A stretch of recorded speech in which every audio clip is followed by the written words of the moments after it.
더마카와 함께 시선 집중의 문을 열겠습니다. 어서 오세요. 네, 안녕하세요. 월요일입니다. 오늘도 삐딱선 정신에 입각해서 주요 뉴스 챙겨 드릴 텐데요. 방영수 님이 오늘은 쉬는 날이라 집에서 배 깔고 보고 듣고 있습니다. 라고 알려주셨습니다. 요일을 착각하신 건 아니고. 설마요. 네.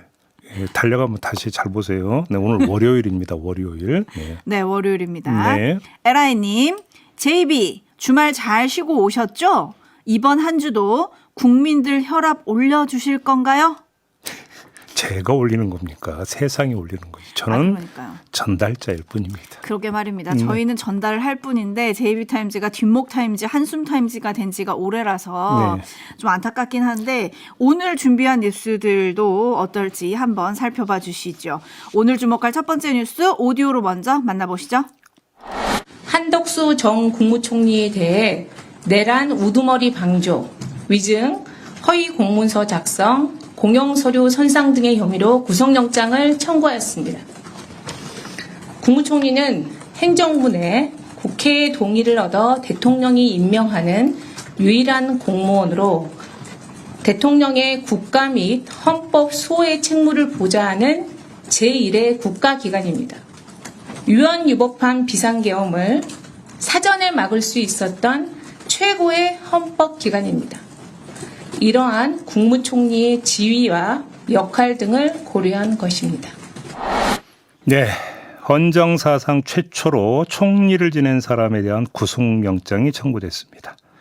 헌정사상 최초라는 건 총리를 2번 지낸 한덕수 전 총리 입장에서는 최대의 불명예가 될 겁니다. 근데 이 불명예, 어쩌면 한 전 총리가 자초한 일인지도 모르겠다라는 말씀을 드리겠습니다. 자초했다고요? 조금 전에 박지영 특검보 발표를 보면 위헌 위법한 비상계엄을 사전에 막을 수 있었던 최고의 헌법기관이라고 규정을 했습니다. 대통령을 견제하는 게 국무총리의 지위와 역할이었다라고 판단을 한 것이죠. 그러면 한덕수 전 총리는 실제로 어떻게 했는가 한번 대비해 봐야 되는 거 아니겠습니까? 12.3 내란이 벌어지기 2달 전 9월 30일로 가보겠습니다. 이날 조선일보에 한덕수 전 총리 인터뷰 기사가 실렸습니다. 한 전 총리는 이 인터뷰에서 윤석열 전 대통령을 어떻게 평가를 했냐면 대인이다. 제일 개혁적인 대통령이다. 이렇게 평가를 합니다. 그리고 그때 화제가 됐던 게 국회 대정부질의에서의 이른바 작심 발언. 그때 당시 야당 의원들의 추궁성 질문에 맞받아치는 이런 장면들을 여러 번 연출하지 않았습니까? 이에 대한 질문을 하니까 뭐라고 대답을 하냐면 지성이 지배하는 사회가 됐으면 좋겠다는 생각에 열심히 답변했다. 이렇게 대답을 합니다. 그러면서 반지성의 대표 사례를 들기도 했는데 한 문장 그대로 읽어드리겠습니다. 오죽했으면 선택적 진실이란 말이 나왔겠나. 계엄령 같은 괴담, 가짜 뉴스의 폐해가 반복되지 않도록 제도적 장치를 마련해야 한다. 이렇게 발언을 합니다. 한 치 앞도 내다보지 못한 거였는데 내다보지 못한 건 그것만이 아니었습니다. 자신의 운명도 내다보지 못했는데 40년 공직에서 전성기가 언제였느냐라는 질문에 이렇게 대답을 합니다. 그런 건 생각해 본 적이 없는데 다만 내 평생에 일을 제일 많이 하는 건 지금이라고 생각한다. 이렇게 대답을 합니다. 무슨 얘기입니까? 그때가 전성기다라는 우회적 대답이 되겠습니다. 지성을 그렇게 강조했던 사람이 지성은 고사하고 내란과 자기 몰락의 기운도 감지를 못하고 있었던 겁니다. 그러다가 사후 계엄 선포문 작성하고 또 폐기하고 그 사실을 모른다고 계속 발뺌하고 거짓말하고 한마디로 정리하면 살고자 하는 본능에 온몸을 비틀면서 갈짓자 행보를 보인 그 끝이 뭐냐? 구속영장 청구다. 이런 이야기가 되겠습니다. 네, 토요일님이 아이고 거짓말로 온 국민을 우롱했군요 라고 좀 꼬집어 주셨고 짱구님이 한덕수 씨가 이래서 꼭 대통령이 돼야 했군요. 그렇게 출생을 부정하던 곳까지 가서 외쳤던 말이 생각납니다. 문봉철님 우린 호남 사람입니다. 서로 사랑해야 합니다. 일평생 국민들의 녹을 받고 사신 분이 그때 국민의 편에 섰어야죠. 이거 아주 한덕수 전 총리가 남긴 말이 됐어요. 그렇죠? 유명한 그렇습니다. 말이 됐고 네. 에비춘매는 이거를 인용해서 이렇게 올려주셨어요. 모두 사랑해야 합니다. 모두 감옥 가야 합니다. JB타임즈 다음 주목할 뉴스는요? 특검발 뉴스로 넘어가겠습니다. 김건희 특검팀이 김건희 씨의 어머니 최은순 씨가 운영하던 요양원 내 최 씨 사무실 컴퓨터에서 2022년 5월 24일에 최 씨 소유 경기도 양평군 병산리 토지대장 등이 검색된 기록을 포착했다고 합니다. 왜 이날 요구를 검색했는지가 중요한 거죠? 2022년 5월 24일 바로 이날에 주목해야 되는데요. 서울 양평 고속도로 타당성 조사를 맡은 용역업체들이 국토교통부에 대안 노선에 대한 착수 보고를 한 날인데 이 착수 보고를 비공개로 한 날이었습니다. 오호. 그런데 우연의 일치치고는 참으로 공교로울 정도로 바로 이날 병산리 토지대장을 들여다봤다. 본인이. 네, 이걸 도대체 어떻게 이해를 해야 될 것이냐 물음표 찍고 네. 또 있습니다. 역시 김건희 특검팀인데요. 양평 공흥지구 개발 사업 의혹과 관련해서 최은순 씨의 최측근으로 꼽히는 김충식 씨의 주거지와 개인 창고 등을 압수수색한 적이 있었습니다. 그런데 여기서 뭐를 그러니까 찾아냈냐면 이 창고 밖에 버려져 있던 2013년 다이어리를 찾았는데 여기에 이런 내용이 적혀 있었다고 합니다. 양평 현장 가로 열고 1월 29일. 그다음에 김선교 군수 동생 오찬 2월 25일. 이렇게 적혀 있었다는 겁니다. 김선교 군수 지금은 국민의힘 의원이죠. 김선교 의원의 동생인 김선대 씨는 이 김충식 씨 메모 당시인 2013년에 양평군 6급 팀장급으로 근무 중이었다고 합니다. 그러니까 밥 먹었을 때는 공무원이었다는 거죠. 그때 오찬을 했다는 겁니다. 더 주목할 점. 2013년 3월 메모에 어떤 내용이 적혀 있었느냐. 압력. 윤석열 압력을 행사했다라는 내용이 적혀 있었다고 합니다. 윤석열 전 대통령이 압력을 행사했다는 건데 누구한테 어떤 압력을 행사했는지는 여기에는 없습니다. 다만 압력을 행사했다는 메모가 있었다고 합니다. 그리고 이때 윤석열 전 대통령이 무엇을 하던 사람이냐. 2013년 4월에 수원지검 여주지청장으로 부임을 하죠. 한 달 뒤에 부임을 하죠. 네, 네. 그리고 김충식 씨는 아마 이름을 많이 들어보셨을 텐데 최은순 씨와는 26년 지기로 지금 알려져 있습니다. 말 그대로 최측근으로 꼽히는 사람입니다. 왜 이런 메모를 했는가? 이것도 지금 특검팀이 샅샅이 밝혀야 되겠네요. 아무튼 양평 쪽으로 김건희 특검이 또 초점을 맞추고 있다는 흐름 일단 오늘은 여기까지만 전해드리겠습니다. 뭐 속보가 또 계속 나오지 않겠습니까? 추가로 전해드릴 내용이 있을 것 같고요. 이번에는 김건희 씨 얘기로 넘어가겠습니다. 네, 어떤 얘기죠?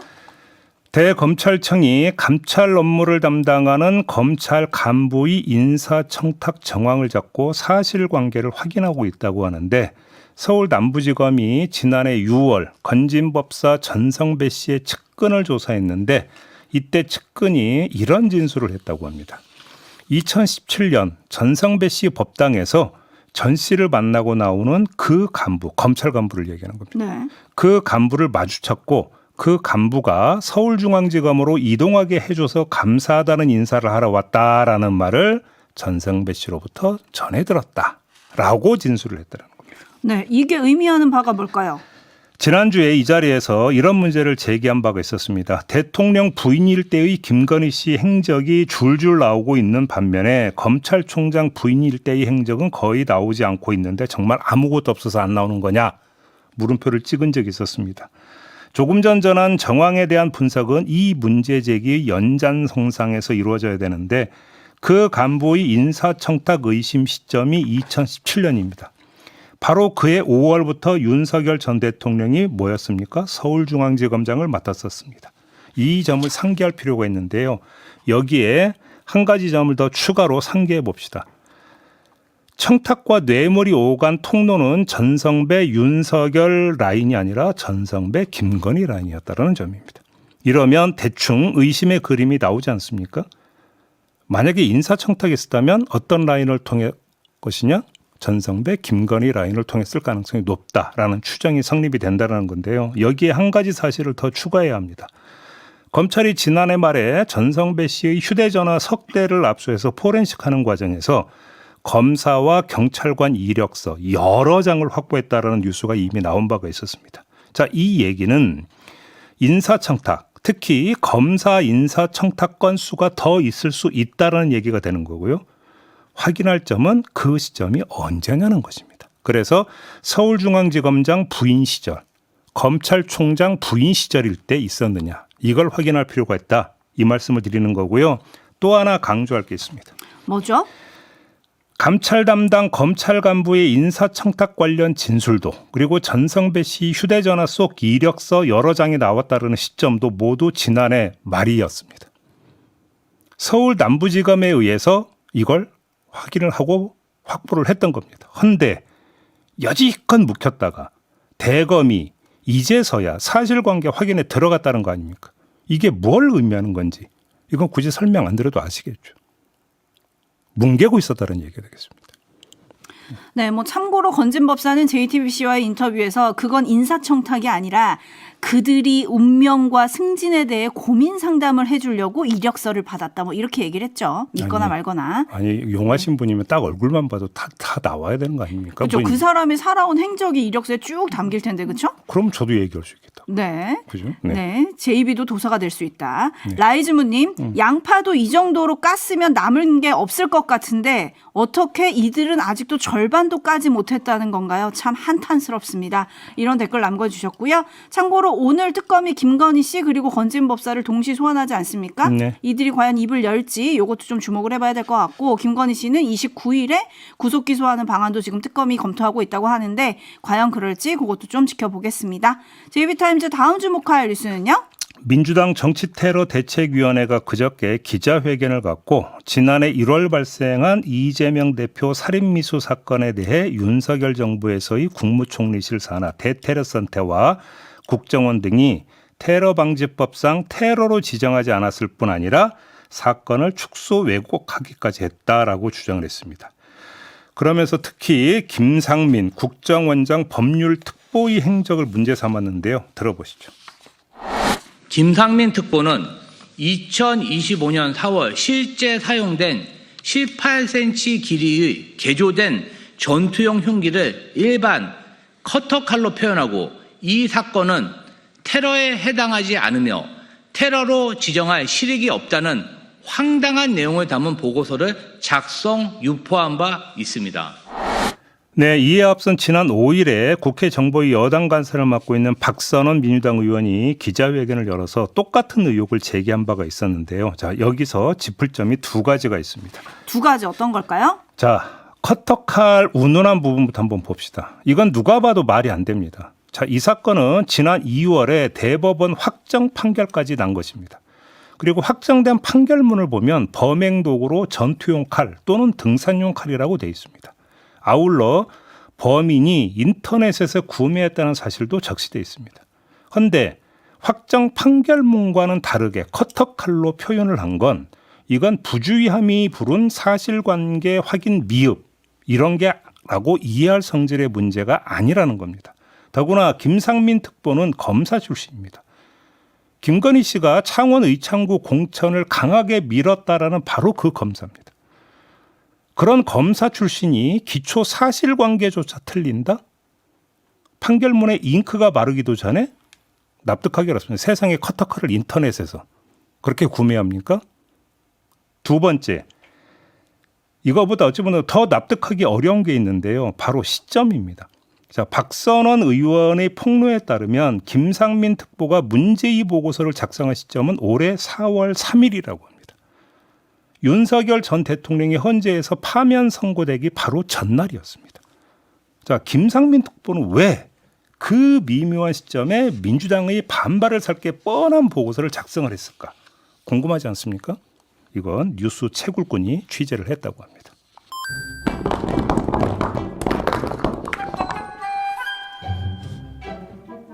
네, 안녕하세요. 뉴스책 읽은 김현욱 작가입니다. 네. 결론부터 말씀드리면 그 시점에 커터칼 보고서가 작성된 계기는 말씀하셨던 대법원 확정 판결이었습니다. 네. 대법원이 지난 2월에 그 살인미수 혐의로 징역 15년형을 선고한 원심을 확정한 건데 네. 이로써 이제 사건의 성격도 확정이 된 겁니다. 네. 자신과 정치적 견해가 다르다는 이유로 범행을 저지른 것으로 이는 선거제도와 대의제 민주주의에 대한 중대한 도전이자 이를 파괴하려는 시도다라는 원심의 판단이 확정됐고 성격이 이렇게 규정되면서 이 사건이 테러 사건이 될 수도 있게 된 건데요. 예. 네, 바로 이 점 때문에 지난 3월 국무총리실 대테러센터가 국정원의 테러 지정 여부를 문의했고 이에 따라 커터칼 보고서가 작성이 됐다는 겁니다. 경위가 이렇게 된다고요? 네네. 근데 보고서 내용이 왜 저래요, 근데? 이게 궁금해서 이 문제를 최초로 제기한 박선원 의원의 얘기를 좀 직접 들어봤거든요. 네. 네, 오디오로 듣고 오시죠. 3월 초에 총리실 대테러센터에서 국가정보원에게 문의를 하였습니다. 그 문의를 받은 국가정보원의 대테러국에서는 3월 25일 날 국가정보원 기획조정실 법무팀에 법률 자문을 요청을 했습니다. 대테러국을 관장하는 제1차장이 당시 오호룡 1차장이었습니다. 오호룡은 국정원장의 인사특별보좌관으로 있다가 홍장원 차장의 자리에 내려옵니다. 그래서 자신이 특보 시절에 같이 특보로 있는 당시 김상민 법률특보에게 의뢰를 하였습니다. 그래서 이것은 오호룡 1차장이 국가정보원 대테러국이 기조실 법무팀에게 공식적으로 요구한 판단을 뒤집어 엎기 위한 계획적인 요청이었다 이렇게 판단하고 네, 김상민 국정원장 법률특보에게 보고서를 요청한 것은 개통을 무시한 절차로서 명백한 직권남용 권리행사 방해에 해당된다는 것이 박선원 의원의 이야기입니다. 그러니까 법무팀에서 해석을 하게 놔뒀어야 되는데 엉뚱하게 김상민 특보에게 부탁을 했다 이런 얘기가 되는 거네요. 그렇죠. 권한도 없는 사람에게 부탁을 했다 이런 거죠. 과정은 알겠고 아무리 그래도 커터칼 보고서는 말이 안 되잖아요. 네? 아니 국정원도 그때 조사하지 않았었나요? 사건 났을 때? 그럴 것 같잖아요. 사실 그때도 이 테러 얘기는 많이 나왔으니까. 근데 그렇지 않다는 게 박선원 의원의 이야기거든요. 네. 마저 듣고 오시죠. 국정원 내에 있는 대테러국에서는 당시에 테러방지법을 적용을 해서 부산에 있는 부산 지부에서 바로 그 합동조사팀을 꾸려서 부산의 그 강서경찰서에 투입을 합니다. 근데 무슨 이유인지 부산경찰청과 부산 강서경찰서에서 절대 허용할 수 없다는 그런 반응과 거절에 부닥쳐서 이 사건을 조사를 하지 못했습니다. 국정원 역사에 이런 적은 없습니다. 그 범인 얼굴도 못 보고 돌아오는 경우는 없습니다. 퇴짜 맞았다는 거잖아요. 그럼 네. 저도 이런 경우는 본 적이 없는데 진짜 이것도 이해할 수 없는데 일단 제쳐놓고 그래서 김상민 특보가 작성한 커터칼 보고서가 총리실 대테러센터에 그럼 제출이 된 겁니까 그러면? 그렇습니다. 근데 또 눈에 띄는 게 이게 문서 형태로 보고된 게 아니라 구두로 보고됐다는 건데요. 네, 그 박선원 의원의 이야기 마저 듣고 오시죠. 김상민 특보의 결론을 국가정보원 대테러국은 총리실에 5월 14일 날 회신을 합니다. 테러로 볼 수 없다라고 하는 회신을 구두로 합니다. 구두로. 그러니까 이것도 국정원 대테러국에서는 문서로 답변을 하지를 못해요. 총리실하고 국정원 사이에 일종의 그 정치적 편의로 진행한 절차고 이것도 다시 문서를 통해서 증거를 요구해야 됩니다. 네. 네, 이상하죠. 네. 뭔가 흔적을 남기지 않으려고 한 것 아니냐는 의혹을 살 수밖에 없는 상황인데요. 네. 참고로 이 국정원 기조실 법무팀이 작성한 보고서는 이 김상민 특보의 커터칼 보고서 이후에 나왔다고 하는데요. 네. 이 사건은 검찰이 테러 방지법을 적용을 안 해서 발생한 문제로 대법원의 판결 그대로라고 한다면 이것은 테러로 지정할 수 있는 가능성을 배제할 수 없다. 이런 내용이었다고 합니다. 그럼 법무팀의 해석에 따르면 국정원은 이거 테러 사건이면 국정원이니까 들어가서 조사를 해야 되는데 네. 도대체 뭐 하고 있었느냐라고 하는 책임 문제가 불거지는 거네요. 그렇죠. 그렇게 되면 네. 그래서 그럼 혹시 김상민 특보에게 맡겨서 커터칼 보고서가 나온 거다 이렇게 해석할 여지도 없지 않아 있겠네요. 그럼 입맛에 맞는 보고서를 위해서 이렇게 한 게 아닌가 싶은 의혹이 제기될 수 없을 것 같습니다. 야, 알겠습니다. 잘 들었습니다. 네, 감사합니다. 네, 당면사랑님은 전투용 칼 또는 등산용 칼이 아니라 커터 칼이라고 한 부분에 대해서 이렇게 촌철을 올려주셨습니다. 어디서 많이 듣던 얘기네요. 백이 아니라 파우치.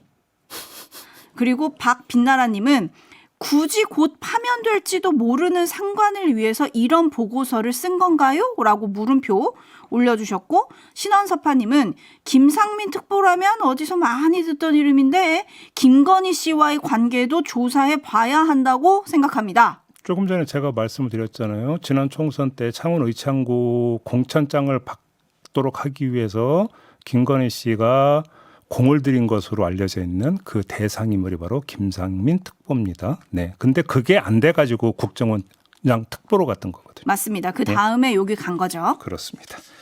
자, 이렇게 마무리하죠. 더마카 수고하셨습니다. 고맙습니다.